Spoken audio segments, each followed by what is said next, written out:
देखो अभी क्या हुआ था, हम सबको पता है कि जो बैंक बैंक जो लोन लेते हैं, जैसे जैसे बैंक को अगर पैसा चाहिए तो बैंक पैसा किससे लेंगे? पैसा लेंगे बैंक आरबीआई से, है ना? तो बैंक जो लोन लेते हैं उसे बोलते हैं रेपो रेट। उसमें क्या हुआ, अभी बैंकों ने क्या बोला है उससे, बैंकों ने तो आरबीआई रेपो रेट तय करता है, मॉनेटरी पॉलिसी कमेटी होती है, हर 2 महीने ये बैठती है। इसमें हमको पता है कि 3 गवर्नमेंट के मेंबर होते हैं, 3 आरबीआई के मेंबर होते हैं। तो अभी उन्होंने रेपो रेट को 6.5 रखने का ही फैसला किया है। कुछ लोग बोल रहे थे कि भाई टोटल मेजोरिटी से फैसला होता है, 4-2 से फैसला आया है। ये बोला था कि ना, 2 लोग बोल रहे थे कि रेपो रेट को कम कर दो, 6.2 कर दो, पर और कुछ लोग और 4 लोगों ने बोला नहीं, सेम ही ठीक है। क्योंकि ना, जो आरबीआई का मेन काम होता है इन्फ्लेशन को टारगेट करना और इन्फ्लेशन को कंट्रोल में रखना, और ना, और अपना और जीडीपी को बढ़ाना, है ना? तो लेकिन अब इसने देखा कि जून मंथ में ना इन्फ्लेशन थोड़ा बढ़ गया था, तो इसलिए उन्होंने रेपो रेट को उतना ही रखा है। और एक गवर्नमेंट ने ना अभी 8 new high speed national high speed road corridor बनाने का प्रोजेक्ट दिया है। अब जो रोड बनते हैं ना, वो हम सबको पता है कि कौन रोड बनते हैं, 3 मॉडल पे बनते हैं रोड। एक होता है EPC, engineering procurement and construction. Engineering procurement and construction, इसमें क्या होता है कि ना, सारा पैसा तो गवर्नमेंट का होता है, पैसा होता है गवर्नमेंट का, सब कुछ पैसा होता है गवर्नमेंट का। बस प्राइवेट सेक्टर को कंस्ट्रक्ट करना होता है टाइम पे, और क्वालिटी देनी होती है ना? और एक होता है BOT, build operate and transfer. इसमें सब कुछ प्राइवेट सेक्टर का होता है, मतलब आप बनाओगे, आप ही संभालोगे, आप ही, पर उसे उसमें जो क्लॉज होता होगा कि भाई इतने टाइम बाद हमें ट्रांसफ़र कर देना, ये क्लॉज होता है ना? और एक होता है तुम्हारा HAM, हाइब्रिड एनुटी मॉडल। इसमें क्या होता है कि ना, कि 40% पैसा तो केंद्र सरकार देती है, मतलब वही केंद्र सरकार, मान लो नेशनल हाईवे बन रहा है, 8% के हिसाब से 40% पैसा केंद्र सरकार देती है, और परंतु जो उसे बनाने का काम और उसे मैनेज करने का काम तुम्हारे ये लोग करते हैं, ये प्राइवेट सेक्टर करते हैं। और रेपो रेट के बारे में हमने पीछे पढ़ लिया है। देखो, एक ना क्वालिटी कमीशन ऑफ इंडिया, वो 1997 में बना था। इसमें ना बेसिकली, इसमें एक तो गवर्नमेंट ऑफ इंडिया है, ऊपर से जो जो 3 हमारी जो बिजनेस और चैम्बर के जो कॉमर्स की, जो बिजनेस की, जो तुम्हारे वो है ना एसोसिएशन, उनके हैं। एक तो मेंबर है, एक तो एसोचैम है, एक सीसीआई है, CII,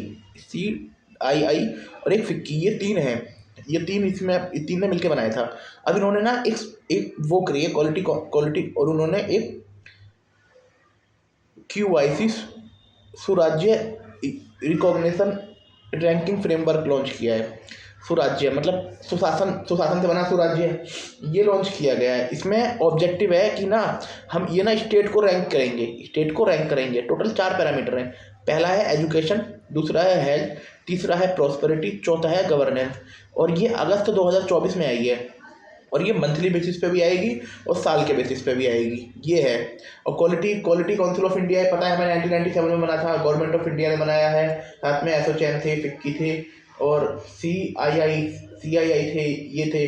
उससे पहले हमने पढ़ा था रेपो रेट के बारे में। रेपो रेट गवर्नमेंट ने, आरबीआई ने उतना रखा है, और मेजोरिटी से फैसला होता है ना? 3 गवर्नमेंट के मेंबर होते हैं मॉनेटरी पॉलिसी में, 3 गवर्नमेंट के होते हैं, 3 आरबीआई के होते हैं। एक साल में 6 बार मीटिंग होती है ना? और तुम्हारा रोड के बारे में हम पढ़ चुके हैं, 3 मॉडल है, BOT model, build operate and transfer. इसमें सारा काम प्राइवेट सेक्टर का, सारा पैसा प्राइवेट सेक्टर का, ऑपरेट प्राइवेट सेक्टर का बना, और सब कुछ प्राइवेट सेक्टर करता है। और EPC, इंजीनियरिंग प्रोक्योरमेंट कंस्ट्रक्शन, इसमें बस बनाता प्राइवेट सेक्टर है, पैसा गवर्नमेंट कराती है, मैनेज भी गवर्नमेंट करती है। ये दोनों एक दूसरे के विपरीत है, और इन दोनों के जो बीच में जो पब्लिक प्राइवेट पार्टनरशिप वाला है, वो हमारा ये वाला है, जिसमें तुम्हारा है HAM। ये इसमें है हाइब्रिड एनुटी मॉडल। इसमें सरकार है ना 8% के पैसा देती है 5 साल के लिए। 8 तो 40% पैसा हो गया, और बाकी जो काम होता है मैनेज करना और बनाना, ये सब तो प्राइवेट सेक्टर करता है। तो देखो, एक ना नंदनी सहकार योजना है, ये मिनिस्ट्री ऑफ कॉर्पोरेशन की योजना है, और ये लॉन्च की गई है नेशनल कोऑपरेटिव डेवलपमेंट कॉरपोरेशन के द्वारा लॉन्च की गई है। जो इसका जो एम है ना, वो वुमेन कोऑपरेटिव को मतलब जो वुमेन कोऑपरेटिव है उन्हें ऊंचा पहुंचाना, उन्हें ऊपर उठाना, है ना। और इसमें क्या मैटर है, इसमें ना दो टाइप के इंसेंटिव दिए जाएंगे। एक तो 2% आपको इंटरेस्ट सब्सिडी दी जाएगी, 2% इंटरेस्ट सब्सिडी दी जाएगी अगर आप कोई न्यू एंड इनोवेटिव एक्टिविटी करते हो। और 1% सब्सिडी आपको दी जाएगी इंटरेस्ट रेट पे, जो आप मतलब, और 1% आपको नॉर्मल सब्सिडी, 1% आपको अलग से सब्सिडी दी जाएगी, है ना। तो दो टाइप के इंसेंटिव हो गए। अब इसकी शर्त क्या है, एक तो 50% महिला होनी चाहिए भाई आपकी कोऑपरेटिव सोसाइटी में, 50% महिला होनी चाहिए।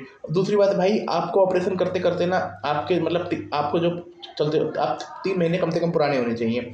और no maximum limit and no maximum limit and no minimum limit, है ना। नो मैक्सिमम और नो मिनिमम, इससे आप मतलब आप कुछ भी कर सकते हो। कितना पैसा ले लो भाई। ये इसके पीछे हमने वो पढ़ा था तुम्हारा, क्या था, एक तो रोड वाला था तुम्हारा, एक तुम्हारा वो सुशासन, वो तुम्हारा स्वराज्य स्वराज्य QIC वाला, QIC 97, quality commission of India 1997 बना था FICCI से, और तुम्हारा CICCI की मदद से। देन उसको अभी ये रैंक लॉन्च कर रहा है स्वराज्य वाली, स्वराज्य, है ना करके। उसमें 4 पैरामीटर है, शिक्षा, स्वास्थ्य, समृद्धि और तुम्हारा सुशासन। महीने के महीने भी आएगी और वैसे भी आएगी, ठीक है, ये हो गया। और उसके पीछे हमने रेपो रेट वाला पढ़ा था। रेपो रेट वही 3 मॉनेटरी पॉलिसी कमेटी की 6 बैठक होती है ना, ये हो गया। उससे पहले हमने रोड का पढ़ा था, HAM, और तुम्हारा BOT, build operate and transfer, एक EPC, इंजीनियरिंग प्रोक्योरमेंट इन कंस्ट्रक्ट, ये पढ़े थे अब तक। अब हम आगे पढ़ने वाले हैं। Thank you. देखो अभी क्या हुआ था, एक है चेक ट्रांक्यूकेशन सिस्टम, CTS। जो ये चेक ट्रांक्यूकेशन सिस्टम है ना, ट्रांक्यूकेशन मतलब होता है प्रोसेस फास्ट। अगर आप इसमें क्या होता है, प्रोसेस ना फास्ट कर दिया जाता है। इसमें क्या था कि चेक को ना फिजिकली ट्रांसफर नहीं किया जाता था। जैसे मैंने चेक जमा कराया, किसी बंदे ने मुझे चेक दिया और मैंने पंजाब नेशनल बैंक पे चेक जमा करा दिया, अपने खाते में चेक जमा करा दिया, मुझे उसमें लेना था, है ना। ये काम मैंने करा दिया, तो ना इसमें क्या होता था, प्रोसेस फास्ट होता था। इसमें फिजिकल ट्रांसफर ऑफ चेक नहीं होता था, है ना। इसमें ना केवल एक तो ऑनलाइन इमेज भेजी जाती थी, और ऊपर से magnetic ink character recognisation, MCIR, ये भेज दिया जाता था। अभी भेज दिया जाता है। और जो ये CTS है ना, ये चेक क्लियरिंग अंडरटेकिंग सिस्टम है RBI का, है ना। इसमें वही कि फिजिकल चेक नहीं भेजे जाएंगे, वैसे भेज दिए जाएंगे। और ये ना comprehensive security architecture and corporate basic security, वही ऑथेंटिकेशन कोड वोड ये भेजता है। अब इसमें भी क्या सिस्टम था, इसमें भी 2 या 3 दिन लग जाते थे भाई। फिजिकल चेक में तो और ज़्यादा टाइम लगेगा, पर इसमें भी ना 2 या 3 दिन लग जाते थे, क्योंकि चेक को ना बैचेस में भेजा जाता था। जैसे कि 100 हो गए, 50 हो गए, 30 60 हो गए। अब कोई बैंक में कोई बंदा वैसा तो बैठा नहीं, तुरंत बैठा है कि भाई लाओ भाई चेक मुझे दो। इसमें इतना टाइम लग जाता था। परंतु अब RBI ने बोला भाई अब तो रियल टाइम आपको करना पड़ेगा, रियल टाइम प्रोसेस करना पड़ेगा या नियर रियल टाइम करना पड़ेगा, है ना। अब इससे ये भी मतलब ये मान लीजिए ये भी बहुत जल्दी हो जाएगा। जैसे पैसे जमा करते हैं ना, वैसे तो तुरंत आ जाते हैं, पर कभी बार ये होता है कि भाई सर्वर डाउन चल रहा है, वो डाउन चल रहा है, फलाना डाउन चल रहा है, वो आता है। लेकिन अब इसमें ये सिस्टम खत्म हो जाएगा।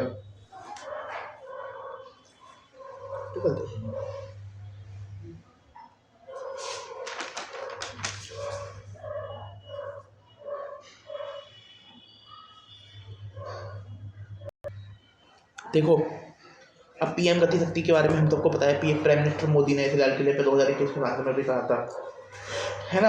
अब ये 13 अक्टूबर 2021 को लॉन्च हुई थी। इसमें क्या था, इसमें ना सब लोगों को ना साथ मिलकर मतलब काम करना था। डेवलपमेंट जो करनी थी ना, वो सब लोगों को डेवलपमेंट साथ मिलकर करनी थी, है ना। जैसे कि रोड भी बन रहे हैं तो रेलवे, ऐसा नहीं हो कि रोड की रेलवे बना दी बहुत दूर तक, वहाँ पर बस स्टॉप ही नहीं है, रोड ही नहीं बन रहे, हाईवे नहीं बन रहे, आदमी को ऑटो पकड़ के आदमी को मतलब अलग अलग बड़ी मुश्किल हो रही है। मल्टी मॉडल कनेक्टिविटी बनानी थी, सब लोगों को साथ मिलकर काम करना था। ऐसा ना हो कि एक कि भाई जैसे एक बार कोई क्रेन से गड्ढा खुदा है तो रेलवे वाले तो टेलीफोन वाला वहाँ वाईफाई की लाइन भी डाल दे, कैमरे की लाइन भी डल जाए वहाँ पर रेलवे की लाइन वहाँ पर वो भी तुम्हारा वो पानी की पाइप भी पड़ जाए। ऐसा ना हो कि बार बार पैसा आ रहा है सरकारी, भाई सरकारी पैसा है, एक बार में काम हो जाए, ये बढ़िया है। तो इसके लिए पीएम गति शक्ति लगाया गया था। अब इसके 6 पिलर हैं। कॉम्प्रीहेंसिवनेस, समग्रता, प्रायोरिटाइजेशन मतलब आपको किसको प्रायोरिटाइज देना है, ऑप्टिमाइजेशन मतलब सारा काम देख रेख के करना है, कोऑर्डिनेशन वो मेन है, एनालिटिकल मतलब पूरा एनालाइज करना है कि कैसे काम होगा, रियल टाइम मतलब रियल टाइम डाटा आना चाहिए इसमें ना। हम लोग सैटेलाइट डाटा ले रहे थे इस लोग की मदद से, और जो जितना भी हम डाटा ले रहे थे ना वो सारा डाटा ना हमारे क्लाउड पे स्टोर हो रहा था। हमारे गवर्नमेंट का जो क्लाउड है उसका नाम है मेघराज, उस पर स्टोर हो रहा था, है ना। और इसका ऑब्जेक्टिव वो मैंने आपको बता दिया, मल्टी मॉडल कनेक्टिविटी है। और इसके ना इसके 7 इंजन है, रेलवे है, रोड है, पोर्ट है, वाटरवे है, मास ट्रांसपोर्ट है, लॉजिस्टिक है, ये इसके 7 इंजन है। और जितने भी इसके टूल बनाए गए हैं ना वो Bhaskaracharya national institute for space application and geo informatics द्वारा इसके टूल बनाए गए हैं। ये हमने पढ़ लिया। इससे पहले हमने पढ़ा था तुम्हारा चेक ट्रांजेक्शन वाला। अब इसमें अब पहले जो चेक तो पहली बात तो पहले भी जो CTS है, ये एक जो CTS है इसमें पहले भी चेक को फिजिकल रूप से ट्रांसफर नहीं किया जाता था। उसमें वो क्या था, वो मैग्नेटिक इंक कैरेक्टर रिकॉग्निशन और चेक की इमेज ट्रांसफ़र कर दी जाती थी, परंतु वो ना बैच में ट्रांसफ़र की जाती थी। उस चेक क्लियर होने में भी दो तीन दिन लगते थे। पर अब RBI ने बोला या तो भाई आपको रियल टाइम करना पड़ेगा या फिर नियर रियल टाइम करना पड़ेगा, ऐसे काम नहीं चलेगा भाई, है ना। ये बोला RBI ने। Tata collecting cheque clearing system undertaken by RBI, ठीक है। नंदिनी सहकार के बारे में पढ़ लिया। 2% मिलेगा इनोवेटिव पे, 1% मिलेगा नॉर्मल, 1% वैसे छूट ले लो, है ना। शर्त क्या है, 50% औरतें कोऑपरेटिव में महिला होनी चाहिए और 3 साल से ज़्यादा 3 महीने से ज़्यादा वो होना चाहिए। NCDC द्वारा लॉन्च किया गया है।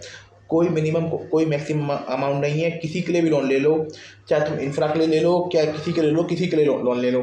फिर हमने पढ़ा था QIC स्वराज्य वाला, क्वालिटी कमीशन ऑफ इंडिया, ये हमें पता है 1997 में बना था। FICCI एसोचैम CII द्वारा गवर्नमेंट ऑफ इंडिया द्वारा। इसमें 4 पिलर हैं तुम्हारा। एक तो पहली बात तो हर महीने रैंकिंग आएगी और तुम्हारा साल में भी रैंकिंग आएगी, शिक्षा, स्वास्थ्य, समृद्धि और तुम्हारा एक है सुशासन। ये इसमें 4 प्लेयर हैं। RBI ने रेपो रेट वाला पढ़ लिया, हमने रोड का पढ़ लिया, हाइब्रिड ये रोड का पढ़ लिया, HAM, BOT and EECI engineering construction, क्या था ये ना,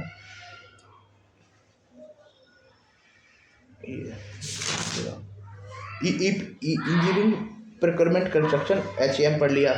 ये सब हमने पढ़ लिया था, ठीक है। आगे हम पढ़ने वाले हैं, देखते हैं। Thank you. देखो हम सबको पता है जो फिग होता है, FIG, फिग मतलब होता है तुम्हारा अंजीर, फिग मतलब होता है अंजीर। यहाँ पर एक ना अंजीर है बहुत फेमस है, पुरंदर फिग, जो मतलब ये मान लो पुरंदर है ना। एक तो जो पुरंदर है वो हम सबको पता है कि महाराष्ट्र में रेड ब्लैक सॉइल मिलती है और well drained salt free irrigation है। महाराष्ट्र में जो जितनी भी 80% जो वो होती है ना, जो फिग अंजीर होती है वो पुरंदर में होती है। अब ये और इसे GI टैग में रखा है, बहुत पुराना है ना। वॉयलेट रंग का इसका वो होता है, वॉयलेट कलर का होता है वो। अब ये मैटर उठता है कि भाई ये अभी खबरों में क्यों है। इसका जो जूस है वो पहली बार यूरोप में बिकने जा रहा है। जो इसका जूस है पहली बार यूरोप में बिकने जा रहा है ना। अब इसे बेक मतलब किसके थ्रू जा रहा है, एपिडा के थ्रू। अब एपिडा क्या है, एपिडा के थ्रू में agriculture produced processed food export development authority 1985 में बनी थी, मिनिस्ट्री ऑफ कॉमर्स के भीतर आती है। एग्रीकल्चर प्रोड्यूस है लेकिन फिर भी मिनिस्ट्री ऑफ एक्सपोर्ट है ना। और तुम्हारा ये शुगर इम्पोर्ट भी यही देखती है और इसका जो हेडक्वार्टर है वो दिल्ली में है। अब इससे पहले हमने गतिशक्ति के बारे में पढ़ा था, 13 अक्टूबर 2021 को लॉन्च हुई थी, है ना। इसके टोटल 6 प्लान हैं। इसका जो मेन काम है मल्टी मॉडल कनेक्टिविटी। इसके टोटल 6 पिलर हैं। एक है तुम्हारा कॉम्प्रीहेंसिवनेस, प्रायोरिटाइजेशन नहीं, हाँ, प्रायोरिटाइजेशन, ऑप्टिमिज्म, देन तुम्हारा coordination, analytical and real time data. ये इसके छः पिलर हैं। और इसका ऑब्जेक्टिव है मल्टी मॉडल कनेक्टिविटी। 7 इसके इंजन है। एक इंजन का रेलवे हो गया, पोर्ट हो गया, वाटरवे हो गया, और मास ट्रांसपोर्ट हो गया, और तुम्हारा एयरपोर्ट हो गया, और लॉजिस्टिक इंफ्रा हो गया, ये सब, हाँ, रोड हो गया, है ना। अब इसके लिए जितने भी टूल बनाए थे ना, वो तुम्हारे बनाए थे Bhaskaracharya national institute of space application and geo informatic ने बनाए थे। ये ना सैटेलाइट से डाटा लेता है, और जो इसका सारा डाटा स्टोर होता है तुम्हारा मेघराज, जो गवर्नमेंट ऑफ इंडिया क्लाउड है ना, मेघराज, वहाँ पर। उससे पहले हमने CTS के बारे में पढ़ा था, चेक ट्रांसक्रिप्शन सिस्टम। इसमें तुम्हारा इस पहले क्या होता था, आज से 10 साल पहले, 5 साल पहले, 7 साल पहले, कि ना अगर आप चेक जमा करके आए हो किसी का, तो वो फिजिकली रूप से एक दूसरी ब्रांच पे जाएगा, फिर क्लियर होगा, तो उसमें बहुत टाइम लगता था, उसमें हफ्ते 2 हफ्ते लग जाते थे। परंतु जब से CTS आया ना, उसमें ये था कि 2-3 दिन में क्लियर हो जाता था, क्योंकि इसमें चेक की इमेज भेजी जाती थी, कैरेक्टर वो, और एक MICR जिसमें मैग्नेटिक इंक कैरेक्टर रिकॉग्निशन भेजा जाता था, है ना। और बाकी वो चेक बैंक पे रह जाता था, फिजिकली चेक नहीं प्रमोट होता था। परंतु अब RBI ने बोला है भाई आपको ना रियल टाइम चेक भेजना पड़ेगा। अब तक ये बैच में भेजा जाता था, मतलब जैसे 100 चेक हो गए, 50 चेक हो गए, 150 चेक हो गए, ये बैच, तो इसे क्लियर होने में 2-3 दिन लगते थे। एंड अब उससे पहले नंदिनी सहकार योजना मिनिस्ट्री ऑफ कोऑपरेशन की है। Ministry of cooperation, national development and national cooperation development, national cooperative development corporation, है ना, नेशनल NCDC, है ना, ये वुमेन कोऑपरेटिव को आगे करना। इसमें 2 टाइप के इंसेंटिव दिए जाएंगे। एक तो 2% लोन, आपको इंटरेस्ट कम दिया जाएगा और बोला जाएगा, परंतु आपको इनोवेटिव काम करना पड़ेगा। एक आपको नॉर्मल 1% इंटरेस्ट कम मिल रहा है ना, ये 2% इंटरेस्ट, ये 2 इंसेंटिव है।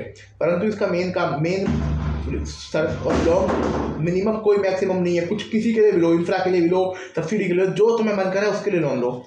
और मेन बस इसमें यह है कि आपकी 50% मेंबर महिला होनी चाहिए, और 3 मंथ पुराना आपका ऑपरेशन होना चाहिए। ये तुम्हारा QIC स्वराज्य है, ये 1997 में बना था। QIC ये फिक्की की मदद से बना था, गवर्नमेंट ऑफ इंडिया की मदद से बना था।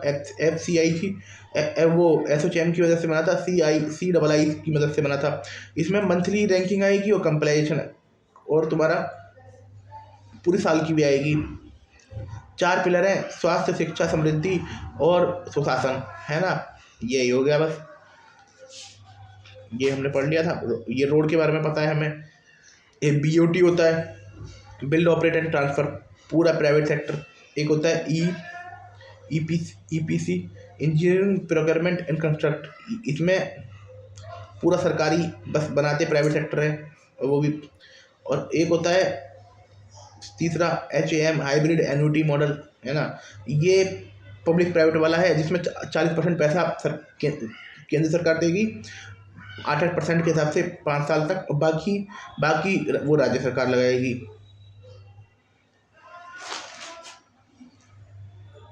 देखो हमारा जो इंडिया है ना, जैसे हमारे इंडिया में ना डेवलप और पुअर देशों के दोनों के गुण मिलते हैं। जैसे जो हमारा UPI था, अभी जर्मन के एक मिनिस्टर आए थे G20 के लिए, वो देख के आने लगे थे यार हमारे यहाँ मतलब पेमेंट हो रही है। ये तो UPI तो क्रांतिकारी चीज़ है यार, मतलब कितनी बड़ी चीज़ है ना, ये बहुत अच्छी चीज़ है। अभी क्या हुआ, गवर्नमेंट ने यूनिफाइड, उसी की तर्ज पर यूनिफाइड लैंडिंग इंटरफेस, अभी आप जैसे हम सबको पता होगा कि अगर किसी को लोन लेना है तो पेपर रेडी करेगा, यहाँ जाएगा वहाँ जाएगा, मतलब लोगों को लगता है, जैसे मैंने कभी दिया नहीं है, पर फिर भी लोगों को ऐसा लगेगा कि यार 15 दिन, कम से कम 15-20 दिन तो लग ही जाएंगे भाई, 15-20 दिन तो लग ही जाएंगे, पेपर ये रेडी करो, वो लाओ। अब क्या होगा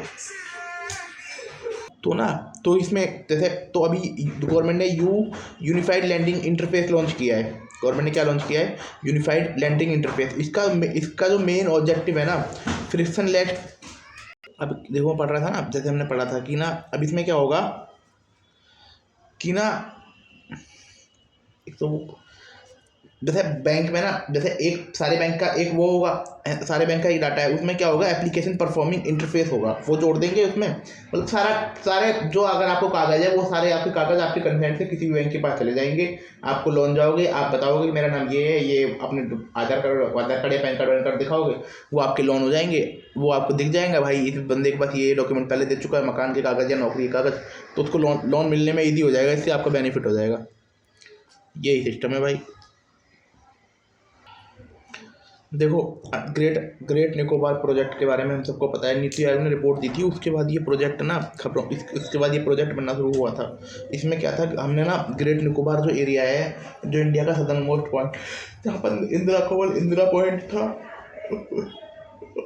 पामिलियन पॉइंट था, लाही चांग था, ये सब था, है ना। ये यहाँ पर काम होगा, यहाँ पर कंपोनेंट होगा, एक तो ट्रांसशिपमेंट पोर्ट बनेगा जो नेवी के अंदर होगा, जो नेवी इसे संभालेगी यहाँ, और एक इंटरनेशनल एयरपोर्ट बनेगा, सिविलियन और एयरफोर्स बोथ। यहाँ डेवलपमेंट होगी टाउनशिप की, और 400 megawatt gas and solar based power plant बनेगा यहाँ पर। अब और जो इसे इम्प्लीमेंट करेगी ना, ये Andaman Nicobar island integrated development corporation करेगी, और कंपनी एक्ट के थ्रू ये बनी थी। एग्री श्योर फंड एंड कृषि निवेश पोर्टल, इसके बारे में हम सबको पता ही है। एग्री श्योर फंड के बारे में 750 करोड़ का, 250 करोड़ यूनियन मिनिस्ट्री, 250 करोड़ नबार्ड, और 250 करोड़ कोई और ये तुम्हारा क्या बोला था मैं, वो नेप वेंचर नबार्ड की होली सब्सिडरी वो है। और ये ना, ये जो फंड है ना, ये कैटेगरी 2 अल्टरनेटिव फंड है, ये भी पूछ सकती है UPSC. Category 2 alternative investment fund है ये। इसमें बोथ इक्विटी, डेब्ट and equity and security like private equity, दोनों में वो कर सकते हो। अब जापान ने ना एक हीट रेजिस्टेंट चावल बनाया है, जिसका नाम है ओमरिको चावल बनाया जापान ने, हीट रेजिस्टेंस है। अब ग्लोबल फिनटेक वो हुआ था जिसे पेमेंट काउंसिल ऑफ इंडिया, और जिसे NPCI है ना, national payment corporation of India, है ना, और तुम्हारा इसे फिनटेक कॉर्पोरेशन कन्वर्जेंस काउंसिल ने लॉन्च किया था, है ना। और इसमें थीम की थी blueprint for next decade, unified year landing का, ये तो हमें पता ही है। ठीक है, थैंक यू।